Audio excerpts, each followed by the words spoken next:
As with any surgical procedure, there are risks associated with the surgery that we do to correct pelvic organ prolapse. First, there is the risk of anesthesia.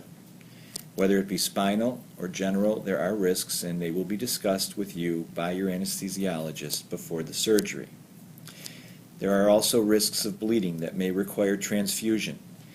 The procedure is hopefully going to be done vaginally, but there is the risk that we must convert it to an abdominal procedure in order to gain control of uncontrolled bleeding.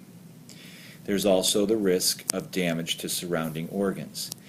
We are working in close approximation to the rectum, the bladder, the ureters, the intestine, and all are subject to injury. And you take that risk when you have this surgery. If we are using synthetic materials, there are risks associated with it. If we are doing a sling procedure, the FDA has put out a warning about the use of synthetic material in vaginal surgery. Now, I believe that risk to be small, but nevertheless present, even in the best of hands. Some of those risks could be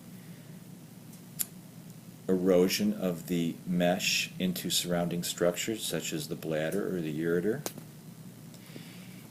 Sometimes the mesh can actually be present in the vagina several months or even years following the procedure. Normally that's something that can be taken care of in an office setting. But make no mistake, you do take the risk with this surgery of having future surgeries in order to correct the problem.